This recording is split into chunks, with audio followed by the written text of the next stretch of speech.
오늘 말씀은 이사야서 18장 1절에서 7절까지의 말씀입니다. 우리 한 절씩 교독하시고 마지막 절은 함께 읽도록 하겠습니다. 에티오피아의 강 건너편 벌레들이 날개치는 소리가 나는 땅에 재앙이 닥칠 것이다. 그들이 갈대배를 물에 띄우고 뱃길로 사절단을 보낸다. 너희 민첩한 사절들아 가거라. 강물이 여러 갈래로 나뉘어 흐르는 땅으로 가거라. 거기에 사는 민족 곧 키가 매우 크고 근육이 매끄러운 백성, 멀리서도 두려움을 주고 적을 짓밟는 강대국 백성에게로 가거라. 이 세상 사람들아, 땅에 사는 주민들아, 산 위에 깃발이 세워지면 너희가 보게 되고 또 나팔 소리가 나면 너희가 듣게 될 것이다. 주님께서 나에게 이렇게 말씀하신다. 내가 나의 처소에서 조용히 내려다 보겠다. 추수절 더운 밤에 이슬이 조용히 내려앉듯이 한여름 폭염 속에서 떼약볕이 고요히 내리쬐듯이 곡식을 거두기 전에 꽃이 지고 신 포도가 연글 때에 주님께서 연한 가지들을 낫으로 자르시고 뻗은 가지들을 찍어버리실 것이다. 산의 독수리들과 땅의 짐승들이 배불리 못도록 그것들을 버려두실 것이니 독수리가 그것으로 여름을 나고 땅의 모든 짐승이 그것으로 겨울을 날 것이다. 함께 읽겠습니다. 그때 만군의 주님께서 예물을 받으실 것이다. 강물이 여러 갈래로 나뉘어 흐르는 땅, 거기에 사는 민족, 곧 키가 매우 크고 근육이 미끄러운 백성, 멀리서도 두려움을 주고 적을 짓밟는 강대국 백성이 만군의 주님께 드릴 예물을 가지고 만군의 주님의 이름으로 일컫는 곧 시온산으로 올 것이다. 아멘. 네, 오늘 말씀에 등장하는 이 에티오피아는 개역 한글이나 개정에서 구스라고 하는 바로 이 아프리카, 동아프리카에 있는 나라입니다. 이들은 이제 검은 피부를 가진 사람들이고 또 오늘 다른 강대국을 설명하는 그 내용처럼 또 키가 크고 몸에 건강한 윤기가 나는 이 강해 보이는 사람들이었습니다. 그래서 이 에티오피아는 지금 애굽과 또 지리적으로도 굉장히 가깝고 또 역사적으로도 긴밀한 관계를 유지했던 나라입니다. 나중에는 이 에티오피아 출신 왕들이 그 이집트의 파라오가 되어서 다스리기도 했죠. 사실상 그 애굽과 에티오피아는 하나의 제국이 되고 또 강력한 정치적 또 군사적 동맹을 이루었습니다. 아마도 이 시기에 이 주어진 하나님의 말씀으로 보고 있습니다. 오늘 이 내용들을 보게 되면 뭔가 지금 상황이 굉장히 분주해 보입니다. 지금 에티오피아가 백기를 이용해서 여러 주변 나라들을 방문하고 있죠. 왜 그런 것입니까? 바로 이 아수르의 이 연합을 반아수르 연합을 구성하기 위해서 그렇습니다. 지금은 아수르가 모든 나라에 큰 지금 위협이 되고 있고 또 이를 위해서 준비해야 되기 때문에 힘을 모으기 위해서 각 나라에 사절단을 보내고 있는 모습입니다. 그러나 하나님이 말씀하신 바를 잘 알고 있는 이사야가 지금 이렇게 분주한 에티오피아에게 이야기하고 있는 것이죠. 너희가 그렇게 민첩하게 각 나라를 돌아다니는 것처럼 그리고 지금 우리에게 왔던 것처럼 똑같이 신속하게 너네 나라로 돌아가라. 그렇게 이야기하고 있습니다. 그리고 보기만 해도 두렵고 강해 보이는 그들에게 돌아가서 말하라. 무엇을 말하라고 하는 것입니까? 지금 너희가 두려워할 것이 아수르가 아니라 바로 그보다 훨씬 높으신 그 하나님을 두려워하라 라고 하는 이 말을 전해라 라고 하는 것이죠. 그리고 이사야는 이야기하고 있습니다. 너희들이 지금 펼치고 있는 이 동맹 정치가 절대로 너희나 우리의 안전을 보장해 주지 못한다. 누가 보장해 주신다는 겁니까? 이 나라를 세우신 하나님, 온 세계를 창조하신 그 하나님이야말로 모든 아수르의 그 위협에서 구해 주신다라고 하는 겁니다. 그러니까 너희들이 지금 제안하고 있는 그 자체가 아주 잘못된 일이다. 왜냐하면 우리 남유다, 우리를 지켜주실 하나님께 묻지도 못하게 하는 그런 간교한 일이고, 또 그 말을 듣고 수락하는 것이야말로 하나님을 배반하는 행위이지 않겠냐. 그런 분명한 자세로 지금 메시지를 전하고 있는 것입니다. 그래서 말씀드렸다시피 너희 사절단이 지금 해야 할 일은 본국에 돌아가서 여러 나라들에게 가서 동맹을 맺자고 할 게 아니라, 또 아수르를 두려워할 게 아니라, 이 모든 것 위에 계시는 그 하나님을 두려워하라 라고 하는 그 말을 전하라 하는 것이죠. 그러면 에디오피아 말고 남유다를 향한 이 이사야의 메시지는 무엇이겠습니까? 너희들이 동맹 맺자고 하는 말, 그 친교하자, 친해지자, 서로 힘을 모으자 라고 하는 그 제안에 너희가 서성이지 말고 우물쭈물하지 말고 거절하라 라고 하는 것이죠. 이 벌어지고 있는 모든 내용을 너희들이 하나님께 아뢰이고, 또 그 말을 하기 이전에 이미 하나님께서 결정하신 것이 있기 때문에 너희가 하나님과 더욱 동맹 맺기를, 너희가 하나님과 더욱 가까워지기를, 하나님에게 의뢰하는 것에 집중하라 라고 하는 그 말을 유다에게 선포하고 있는 것이죠. 그래서 오늘 말씀을 통해서 우리의 삶에 적용해 볼 수 있는 것은 무엇이겠습니까? 우리의 삶에 이들과 같이 크고 작은 지상에서 일어나고 있는 그런 싸움 속에 우리는 살고 있다라고 하는 것입니다. 우리 역시 남유다나 이런 에디오피아처럼 하나님이 실로 자정에 계신다라고 하는 이 사실을 믿는 것이 힘들다라고 하는 것입니다. 두 나라 모두가 현재는 지푸라기라도 잡는 심정으로 다가오는 위협에 맞서려고 하고 있습니다.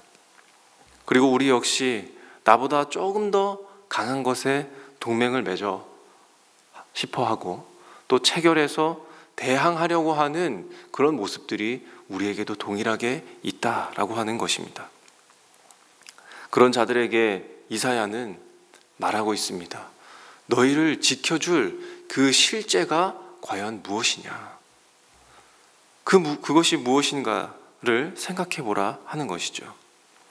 너희들의 삶의 위협 가운데에 안정을 그리고 보장해 줄 수 있는 것은 우리를 만드신, 그리고 우리를 자기의 백성으로 삼으신, 그리고 우리를 거룩한 나라로 세우신 그 하나님만이 보장해 줄 수 있다라고 하는 것을 기억하라는 것이죠. 우리 성도님들, 주변에 눈에 띄는 그런 강함을 나의 편, 나의 아군으로 동맹을 맺어 살아가는 삶을 선택하는 것보다 언제나 우리가 주의 주변에서 서성거리며 주의 편에 서서 하나님의 주권으로 우리의 삶을 인도해 나가시고 주도해 나가시는 일들을 보시는 우리 성도님들의 놀라운 하루가 되시기를 간절히 소망합니다.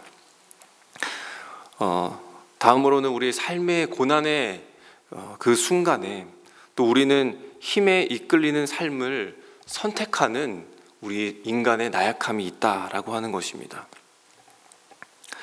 우리의 생각 속에는 굉장히 무서운 생각 하나가 있습니다.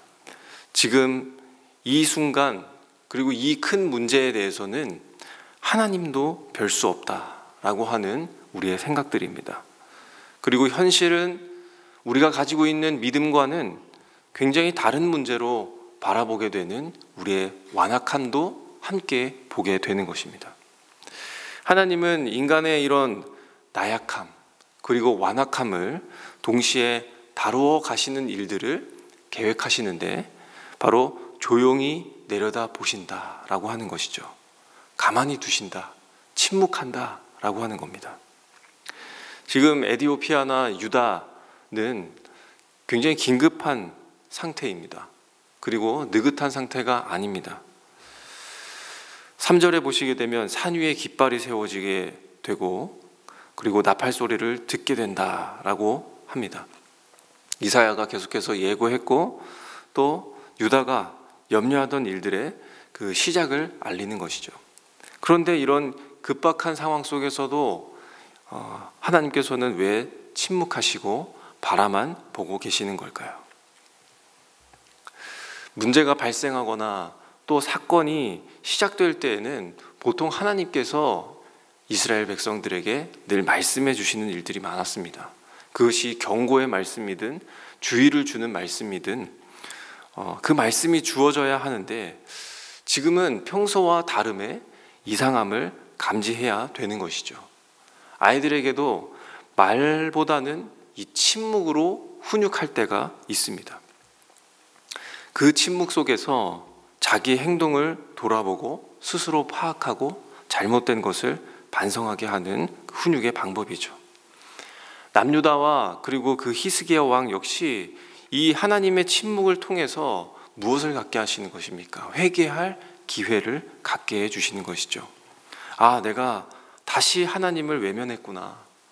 내 현재의 삶의 결정을 하나님께서 주신 그 말씀으로 내가 또 하지 못했구나. 이렇게 백성들에게, 왕에게, 이 나라에게 이 알 기회를 하나님께서 갖게 하셔서 돌아올 수 있도록, 회개할 수 있도록, 그리고 회개를 통해 이 백성들이 회복되어질 수 있도록 그 모습들을 기대하시고 지금 기다리고 계신다라고 하는 것입니다.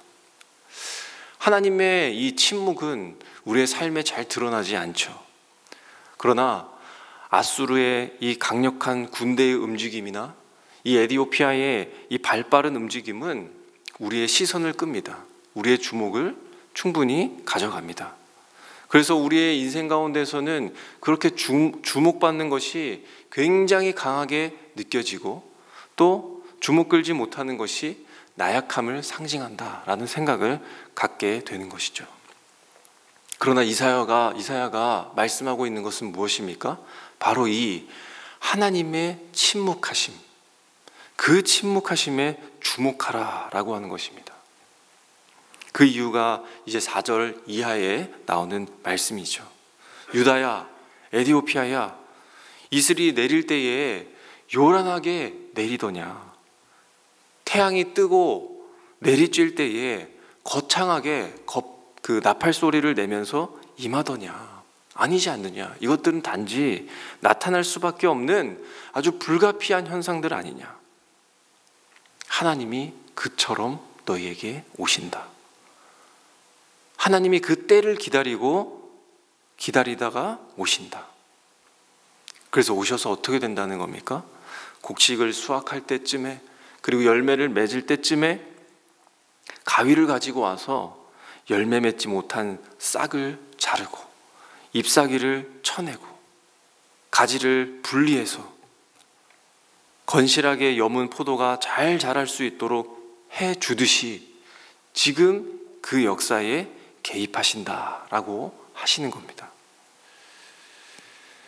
침묵을 약함으로 알고 돌이키지 않는 자는 도려낼 것이고, 여전히 자신이 강하다고 우쭐대는 자들에게는 그 일부를 잘라버리듯이 잘라내겠다라고 하시는 하나님의 선포가 담겨져 있는 것이죠. 그리고 마지막 7절 말씀에는 뭐라고 되어 있는 것입니까? 너희 유다가 에디오피아에게 도움을 요청하기 위해서 막대한 예물을 바치려고 할 텐데 너희들 그렇게 하지 말아라. 왜냐하면 나중에 에디오피아가 오히려 하나님께 예물을 바치게 될 날이 분명히 온다. 너희는 그 날을 분명히 기억하라 라고 하는 말씀입니다. 그리고 그들 또한 어떻게 되는 것입니까? 하나님의 주권을 인정하고 돌아온 자들, 그들의 먼 미래의 모습을 보여주는 말씀인 것이죠. 이 말씀을 가지고 우리가 또 어떻게 적용해 볼 수 있을까요? 하나님의 침묵은 무엇이겠습니까? 우리의 죄에 대해 관대함으로 두신 것이 아니다라는 것입니다. 또한 죄인을 긍휼히 여기시는 하나님께서 우리에게 베푸시는 시간이라 할 수 있겠습니다. 죄에 대해서는 용납하지 않으시는 하나님의 단호함, 그렇지만 죄인이 언제든지 충분히 회복할 수 있고 다시 하나님께 돌아갈 수 있는 그 회개와 희망의 시간은 하나님께서 거두지 않으신다라고 하는 것이죠. 이것을 우리는 복음이라 이야기하고 있고, 그 복음이 오늘 마지막 7절에 나왔던 것처럼 하나님께로 그리고 예배로 이끌어 간다라고 하는 것입니다. 이 세상을 살면서 갖게 되고 주게 되는 그 헛된 욕망을 거절할 수 있는 우리의 예배, 그리고 세상의 부러움을 따르지 않고 또 주의 두려움이나 주의 경외함을 따라가는 그런 예배, 모든 것을 정하시는 하나님의 권세와 주권을 경배하는 예배, 그런 예배로 나아가시는 우리 성도님들 되시기를 부탁드립니다. 이 하나님의 주권을 인정하는 자는 누구든지 또 하나님을 경배하는 백성으로 변하게 될 것이며, 또 누구든 아브라함에게 약속하신 그 복을 누리는 그 약속의 수혜자들이 된다는 것을 꼭 기억하시기를 바랍니다. 또한 이를 통해 우리에게 주어진 오늘을 말씀에 힘입어 힘있게 살아가시는 우리 성도님들 되시기를 간절히 소망합니다. 우리 함께 말씀을 기억하면서 기도하시고, 또 오늘은 가정을 위해 기도하면 좋겠습니다. 우리 가정을 위해서 기도하실 때에 하나님, 우리 가정의 부모들이 하나님을 신실하게 따르는 부모의 모습이 있기를 원합니다. 이 세상의 어떠한 풍파 가운데에서도, 삶을 살아내는 분주함 가운데서도 하나님을 지켜보며 하나님을 바라보며 하나님의 주변에 서서 하나님의 편에 서서 하나님의 백성으로 굳건히 살아가는 그 거룩한 모습을 나타내는 부모가 되게 하여 주시옵소서. 또한 우리 자녀에게도 동일한 이 하나님의 복이 주어지기를 소망합니다. 부모의 그 신앙을 바라보며 하나님을 붙잡는 그 소망된 삶을 바라보며 동일하게 주를 따라 걸어가는 우리 자녀들 되게 하여 주시옵소서. 또한 거절할 수 없는 그 하나님의 큰 은혜와 도움, 그리고 은밀히 행하시는 그 하나님의 강하심을 신뢰하는 가정이 되게 하여 주셔서 한 마음으로, 한 믿음으로, 한 하나님을 믿는 그 믿음으로 세워지는 우리 믿음의 가정이 되게 하여 주시기를 우리 함께 기도해 주시겠습니다. 또한 우리 교회의 일정을 위해서 기도하실 때에 이번 주 금요일에는 늘 푸른 가을 소풍이 있습니다. 이 가을의 아름다움을 주신 하나님을 잘 묵상하고 돌아올 수 있도록, 또 우리 늘 푸른의 많은 어르신들이 심신의 평안을 얻고 또 건강을 주시고 또 모든 과정 가운데 일정 속에서 안전하게 그 일정들을 마치고 돌아올 수 있도록 기도해 주시겠습니다. 그리고 마지막으로 우리의 각자의 기도 제목을 하나님께 올려드리고 기도하고 돌아가시도록 하겠습니다. 함께 기도하겠습니다.